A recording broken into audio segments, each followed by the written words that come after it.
Hey my little rays of sunshine, welcome back to the YouTube channel, and today we're doing some character designing and the prompt is Galaxy.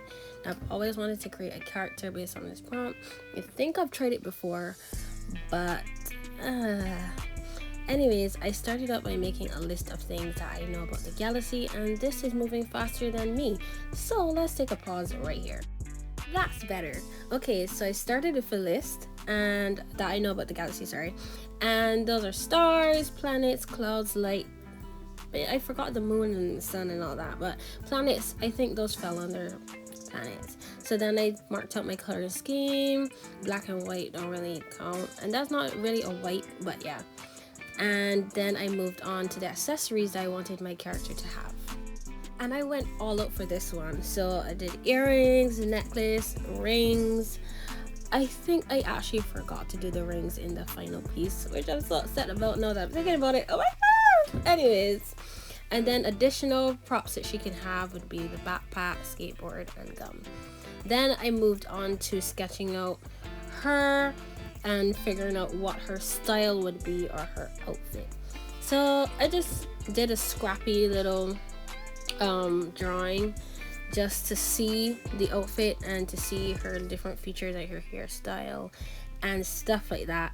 So yeah, I wanted to go with something like more I don't know, something with a baggy pants, baggy jeans with a short sweater top and a long sleeve shirt on the inside with a huge belt and stuff like that. But I like the hairstyle, so I kept that, and I tried a different outfit, a different style, and yes, skateboard is right there, bam bam. So the next one is me trying a different outfit, different style, to see which one I'm going to choose between. And if you can't make out what that is, should I tell you, or are you just gonna see later? I think you're gonna see later. So then I went to Pinterest and I got some references on which pose I was gonna do. And something I learned about character designing is the silhouette. The silhouette has to be, like when you block this character in black, it has to be recognizable. Like people don't need to see the features to know that this is Mickey Mouse. They don't need to see the features to know that this is SpongeBob, because of the iconic shape and silhouette that they have. So I wanted to find a pose that would give a recognizable silhouette plus show off her design in terms of her outfit and everything. So the first pose, I really like it. I like how the hands and arms like stick out of the general shape, and I love the movement in it. But the problem is that you don't really get to see all the accessories that I really wanted to put in, and this is my first introduction of this character, so I really wanted to show you guys her accessories. And then I tried the second one. I think the girl in the picture looks really dope, but anyways, so I tried this one. I think it was a bit too scrunch up for me. A lot was happening in her upper area that was not allowing me to actually show off the necklaces that I wanted her to wear and stuff like that. So then I tried a third reference, and yes, I picked out these references before I even started because I wanted to just flow through the process of making this video.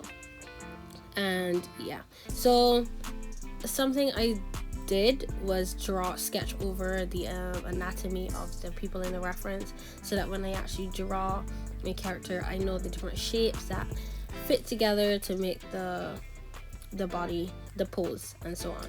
So you could try doing that to practice poses, like just going over your references with a pink or blue color and just draw the general shapes that you see.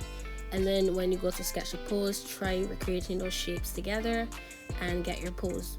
Now this last pose I was really liking, my heart was really going towards it, but I decided to put the skateboard on the other side of her, because if you're going to be seeing this side, I want you guys to see something else I wanted to add, which was her backpack, and I realized I didn't add it into the sketch, so I added it in later. Anyways, so I decided to switch sides, put the skateboard on the opposite side. That way you can still see the skateboard and still see the side that's facing us with all the different features of her outfit and so on. So as you guys can see, again, I settled on this last one, and here I am just sketching out the pose.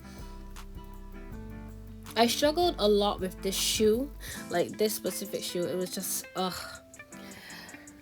cannot tell you the struggle, but you guys will see the struggle for yourself. So let's just, I think we could speed up this process a bit because there's not much that I really want to say. It's just, figuring out the anatomy, figuring out the pose. I was giving her a cut because I wasn't sure what to do with this other hand. I definitely didn't want to do what she was doing in the photo. I didn't think that suited my character, and it wasn't really saying much. So I decided to, I think that was the moment actually that I remembered that I wanted her to have a backpack. So I fixed her arm and I put her to be holding the strap of her backpack. And now I'm just putting the outfit over her anatomy or body structure. So yeah. Now as you guys can see, I was now putting in the rings on her finger that I totally forgot in the final piece.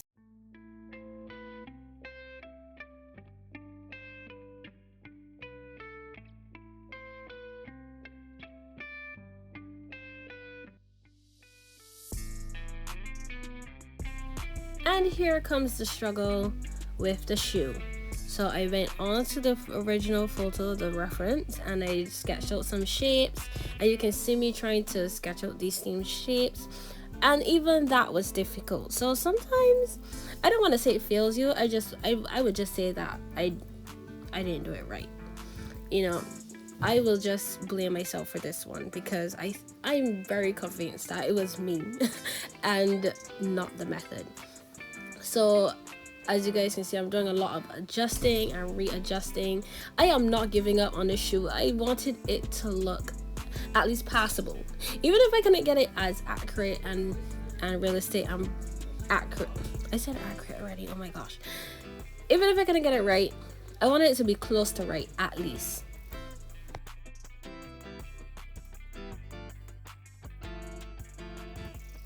Now we move on to the line art. And this is the moment when you get to adding all the other details that you didn't adding in the sketch. No. My apologies. So, let me tell you something. Do as much sketches as you need to do to make sure that your foundation is solid. Because once you take your time with your sketch, the line art is going to come out well. And the piece is going to come out well. Repeat after me. Good foundation brings good building. Good job, guys. You did great. So don't do like me and go from one sketch to line art. Some people can do that because they're experts and they're amazing. And some of them don't even need to do, you know, any kind of sketch to figure out like the proportions and stuff like that. They just do these lines here and say, yes, this is the general shape, and I'm just gonna block in my colors, and that is it. And that is for the art professionals, you know, leave that to them. But for us beginners, let's start with a good foundation with good fundamentals. Make sure you have a good template to work with. So I struggled a lot. I did a lot of readjusting with her hand. There were lots of parts of this piece that I needed to keep fixing and stuff during the line art process, and it was kind of like a sketch and line art moment, and that could be frustrating, especially when you're trying to move on with your piece. And I really wanted to move on with this because I knew this was going to take long. She had lots of accessories, lots of elements to her.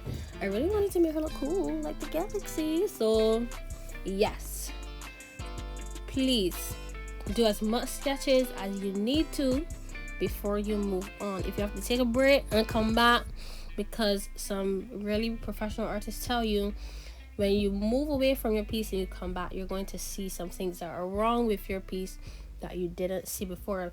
And that's because when you keep working on a piece for hours and hours, you're looking at the same thing. And that's why they also tell you to flip your canvas, which is a habit that I have not adopted as yet, which I have to. But flip your canvas, go away, come back with fresh eyes to see all the mistakes and errors that are within your piece so you can fix them. All right, so that's just a little art tip of the day.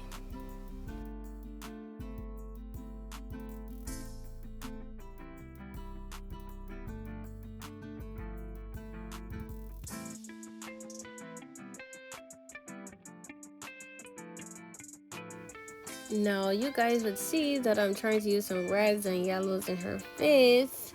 I tried a little blue thing. I didn't like it. I think it was a bit too strong. And then I added a little green in her chin, but that's a very minor detail that I don't think anybody would notice. But I tried to add more color to her skin.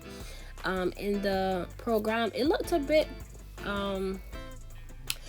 pale, so I wanted to brighten it up. So I went on another layer and I put some yellow on top of her skin, which is something I do. I either put orange or yellow, then I lower the opacity and change it to a multiplier, and it warms the skin. So that's just a little tip that I want to share with you guys. I'm pretty sure other artists figured out that hack or trick or tip or whatever, but for those who don't know about it, you can do that. For lighter skin, I tend to use like yellow to do that, and then for darker skin I would use like orange or something like that, just to add warmth to the skin overall. So don't forget, you add another layer, put it on multiplier, and lower the opacity to how much you need it to be, that it doesn't look too yellow, doesn't look too orange or whatever color you chose, and it just warms the skin.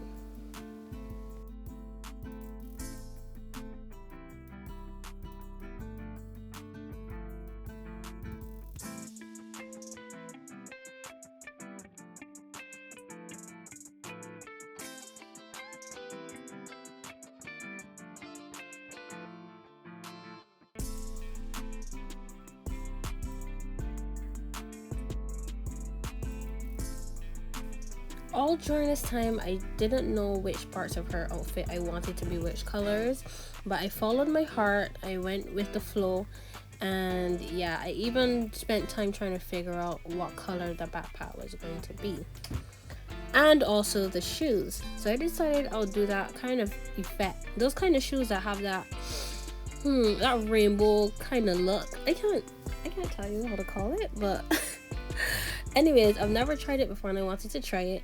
I did it without reference. Do not follow that example either. I am really good at telling you guys not to follow my example. Anyways, but make sure you have a reference before you do something that you haven't done before. That would really help. But I went with what I thought was right, and I noticed that those kind of shoes have color and stuff in it. So I just added some purple, blue, and pink, blend it out with the round brush to keep some streaky looks into it, then got some white and put over that color that I don't know what to call it. It's not white, it has some kind of pink tint to it, so I can't call it white. And then later I got the luminance pen in white, and I added some little highlights in it to actually make the shoe look like what it's supposed to look like. So yeah, use reference, don't follow my bad example, which I did, where I did not use reference. Okay, good.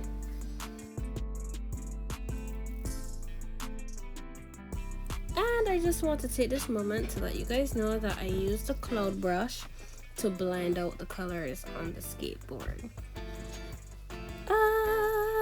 Yes, I really love that brush. I use it for hair, for kinky hair, and I use it obviously for clouds. And I just thought it would be a cool effect to try it on the keyboard. Did I say keyboard? Yeah, you did. I meant skateboard, guys. Skateboard. Now it's time for the finishing touches, where we're gonna do the background, we're gonna do the highlights, and so on. Now, I didn't know what kind of background to give her. if they're like actually trying to do a background. But this piece took so long, and I thought, this is just a character design, why just not do the character, put her on a blank background, call it a day, and maybe in the future you will see her popping up a few times in different ways, you know, probably skating. I'm not promising anything, I'm just saying. But yes, I do intend of drawing her a few more times, hopefully. But you know, you can plan things and it may not work out, but it's a plan. Let me know if you want to see more of her, and we could develop her together. You know, that'll be fun. So, pow. Don't know why I did that. Anyways, so right now I'm doing the highlights, which you can't really see because they're kind of too small. And yeah, if I zoom in, it's going to deplete the quality of the video, and probably not zooming in is also depleting the quality of the video. It's a tough choice, okay? It's a tough choice. But anyways, I'm adding the little rim light effects around the edges of her, like her skin and stuff, which I like to do. I add highlights almost everywhere just to make it pop, just to make it shine. I just love it. And guys, I really want to tell you about my journey of how I found my art style, so let me know if you want to see that video. I have to figure out how to do it, but let me know and I will have it for you. And we've made it to the end of this video. I hope you like this character. I really love it too. And let's get ready for the montage.